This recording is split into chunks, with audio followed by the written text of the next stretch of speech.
പ്രശസ്ത സംഗീത സംവിധായകൻ ആർ.കെ. ശേഖറിൻ്റെ മകനായി മദ്രാസിലാണ് റഹ്മാൻ ജനിക്കുന്നത്. ദിലീപ് കുമാർ എന്നായിരുന്നു റഹ്മാൻ്റെ ആദ്യ നാമം. തൻ്റെ ബാല്യകാലത്തു തന്നെ കീബോർഡ് വായിച്ചുകൊണ്ട് റഹ്മാൻ തൻ്റെ അച്ഛനെ റെക്കോർഡിംഗ് സ്റ്റുഡിയോയിൽ സഹായിച്ചിരുന്നു. റഹ്മാന് 9 വയസ്സുള്ളപ്പോൾ അദ്ദേഹത്തിൻ്റെ പിതാവ് മരണപ്പെട്ടു. പിന്നീട് നിത്യജീവിതത്തിലെ വരുമാനത്തിന് വേണ്ടി തൻ്റെ പിതാവിൻ്റെ സംഗീതോപകരണങ്ങൾ വാടകയ്ക്ക് നൽകിയാണ് റഹ്മാൻ്റെ കുടുംബം കഴിഞ്ഞത്. തുടർന്ന് അമ്മയായ കരീമയുടെ മേൽനോട്ടത്തിൽ വളർന്ന റഹ്മാൻ പത്മശ്രീ ശേഷാദ്രി ബാലഭവനിലായിരുന്നു ആദ്യം പഠിച്ചിരുന്നത്.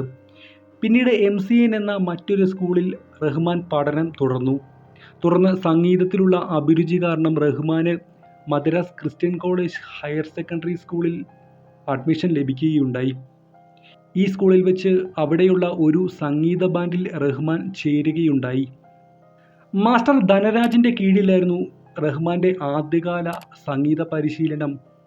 തൻ്റെ 11-ാം വയസ്സിൽ റഹ്മാൻ മലയാള ചലച്ചിത്ര സംവിധായകനും തൻ്റെ അച്ഛൻ ആർ.കെ. ശേഖറിൻ്റെ അടുത്ത സുഹൃത്തുമായ MK അർജുനൻ മാസ്റ്ററിൻ്റെ ഓർക്കസ്ട്രയിൽ പ്രവർത്തിക്കുകയുണ്ടായി.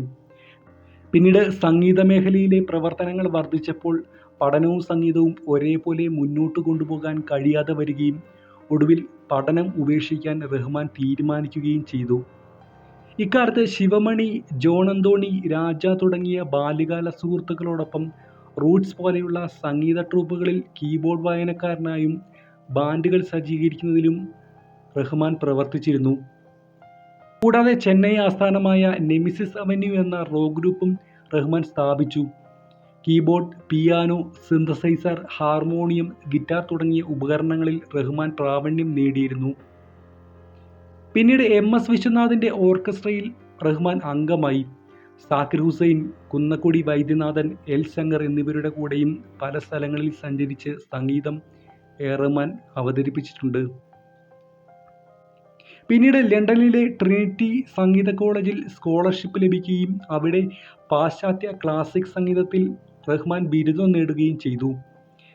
മദ്രാസിൽ പഠിച്ചുകൊണ്ട് ഈ സ്കൂളിൽ നിന്നും പാശ്ചാത്യ ശാസ്ത്രീയ സംഗീതത്തിൽ റഹ്മാൻ ഡിപ്ലോമ കരസ്ഥമാക്കുകയുണ്ടായി. 1989 തൻ്റെ 23-ാമത്തെ വയസ്സിൽ റഹ്മാനും കുടുംബാംഗങ്ങളും ഇസ്ലാം മതം സ്വീകരിക്കുകയും തൻ്റെ പേര് ദിലീപ് എന്നതിൽ നിന്ന് റഹ്മാൻ എന്ന് മാറ്റുകയും ചെയ്തു. ഇന്ത്യയിലെ വിവിധ ടെലിവിഷൻ ചാനലുകൾക്ക് വേണ്ടിയും പരസ്യങ്ങൾക്ക് വേണ്ടിയും പശ്ചാത്തല സംഗീതം നിർവഹിച്ചുകൊണ്ടാണ് റഹ്മാൻ ചലച്ചിത്ര മേഖലയിലേക്ക് കടന്നു വന്നത്. 1987 അന്നത്തെ പ്രശസ്തരായ വാച്ച് നിർമ്മാതാക്കളായിരുന്ന അൽവെയ്ൻ കമ്പനിയുടെ വാച്ചുകളുടെ പരസ്യത്തിന് പശ്ചാത്തല സംഗീതം റഹ്മാൻ നിർവഹിച്ചു. കൂടാതെ വിഖ്യാത പാശ്ചാത്യ സംഗീതകാരനായിരുന്ന മൊസാർട്ടിൻ്റെ 25-ാം സിംഫണിയെ ആസ്പദമാക്കിക്കൊണ്ട് കമ്പോസ് ചെയ്ത ടൈറ്റൻ വാച്ചിൻ്റെ പരസ്യത്തിലെ പശ്ചാത്തല സംഗീതവും അതിവേഗത്തിൽ പ്രശസ്തമാവുകയുണ്ടായി.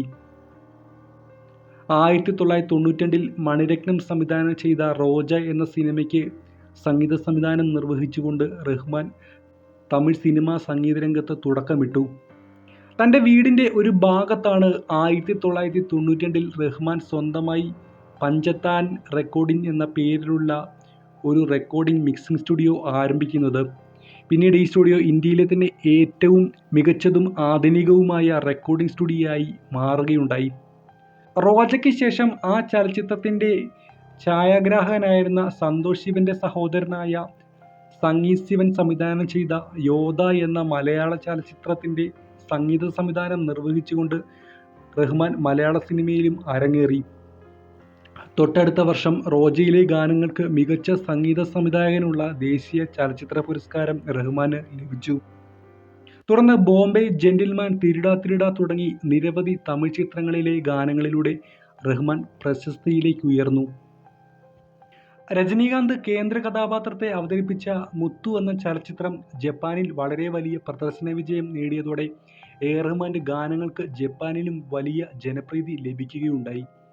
പാശ്ചാത്യ സംഗീതവും കർണാടക സംഗീതവും തമിഴ്നാട്ടിലെ നാടോടി സംഗീത പാരമ്പര്യവും റോക്ക് സംഗീതവുമെല്ലാം ഒരേപോലെ പ്രയോഗിക്കാനുള്ള റഹ്മാൻ്റെ കഴിവ് പ്രശസ്തമാണ്. റഹ്മാൻ സംഗീത സംവിധാനം നിർവഹിച്ച ബോംബെയിലെ ഹിറ്റ് പാട്ടുകളുടെ കോപ്പികൾ ലോകവ്യാപകമായി വിറ്റഴിക്കപ്പെടുകയുണ്ടായി. കൂടാതെ ഈ ചലച്ചിത്രത്തിൽ ഉപയോഗിച്ച ബോംബെ തീം പിന്നീട് റഹ്മാൻ തന്നെ സംഗീത സംവിധാനം നിർവഹിച്ച ദീപ മേത്തയുടെ ഫയർ എന്ന ചലച്ചിത്രത്തിലും ഉപയോഗിക്കപ്പെട്ടു. 2002 പുറത്തിറങ്ങിയ ഡിവൈൻ ഇന്റർവെൻഷൻ എന്ന പാലസ്തീൻ ചലച്ചിത്രത്തിലും 2005 നിക്കോളാസ് കേജ് സംവിധാനം ചെയ്ത് പുറത്തിറങ്ങിയ ലോർഡ് ഓഫ് ഫയർ എന്ന ചലച്ചിത്രത്തിലും ഈ തീം ഉപയോഗിച്ചിട്ടുണ്ട്. രാം ഗോപാൽ വർമ്മ സംവിധാനം ചെയ്ത രംഗീലയായിരുന്നു എ.ആർ. റഹ്മാൻ സംഗീത സംവിധാനം നിർവഹിച്ച ആദ്യത്തെ ബോളിവുഡ് ചലച്ചിത്രം. തുടർന്ന് പുറത്തിറങ്ങിയ ദിൽ സേ, താൾ എന്നീ ചലച്ചിത്രങ്ങളിലെ ഗാനങ്ങളും ജനപ്രീതി ആർജിക്കുകയുണ്ടായി. ദിൽ സേയിലെ ചയ്യ ചയ്യ എന്ന ഗാനം ഇന്ത്യയൊട്ടാകെ ഹിറ്റായി. വലിയൊരു ഇടവേളയ്ക്ക് ശേഷം എ.ആർ. റഹ്മാൻ 2022 മലയൻ കുഞ്ഞ് എന്ന മലയാള ചിത്രത്തിന് സംഗീത സംവിധാനം നിർവഹിച്ചു. 1997 രാജീവ് മേനോൻ സംവിധാനം ചെയ്ത് പുറത്തിറങ്ങിയ മിൻസാരക്കനവ് എന്ന ചലച്ചിത്രത്തിലെ ഗാനങ്ങൾക്ക് രണ്ടാമത്തെ മികച്ച സംഗീത സംവിധായകനുള്ള ദേശീയ ചലച്ചിത്ര പുരസ്കാരവും മികച്ച തമിഴ് സംഗീത സംവിധായകനുള്ള ഫിലിംഫെയർ പുരസ്കാരവും ലഭിക്കുകയുണ്ടായി. 6 പ്രാവശ്യം തുടർച്ചയായി എ.ആർ. റഹ്മാന് ഫിലിംഫെയർ പുരസ്കാരം ലഭിച്ചിട്ടുണ്ട്. സ്ലംഡോഗ് മില്ലിയനെയർ എന്ന ചലച്ചിത്രത്തിൻ്റെ സംഗീത സംവിധാനത്തിന് 2009 ഗോൾഡൻ ഗ്ലോബ് പുരസ്കാരം എ.ആർ. റഹ്മാന് ലഭിക്കപ്പെട്ടു. ഈ ചിത്രത്തിന് തന്നെ 2009 ഓസ്കാർ പുരസ്കാരവും ഇദ്ദേഹത്തിന് ലഭിച്ചു. ഓസ്കാർ അവാർഡ് നിർണയ സമിതിയിലേക്കും റഹ്മാൻ തിരഞ്ഞെടുക്കപ്പെട്ടു. 2010 ഗ്രാമി പുരസ്കാരത്തിൽ മികച്ച ചലച്ചിത്ര ഗാനത്തിനും ദൃശ്യമാധ്യമത്തിനായി നിർവഹിച്ച മികച്ച ഗാനത്തിനുമുള്ള പുരസ്കാരം ഇദ്ദേഹം സംഗീത സംവിധാനം നിർവഹിച്ച സ്ലംഡോഗ് മില്ലിയനെയറിലെ ജയ് ഹോ എന്ന ഗാനം നേടി. സംഗീതരംഗത്തെ സംഭാവനകൾ പരിഗണിച്ച് ഇന്ത്യയിലെ 3ാമത്തെ വലിയ സിവിലിയൻ ബഹുമതിയായ പത്മഭൂഷൺ പുരസ്കാരവും റഹ്മാന് ഭാരത സർക്കാർ നൽകുകയുണ്ടായി.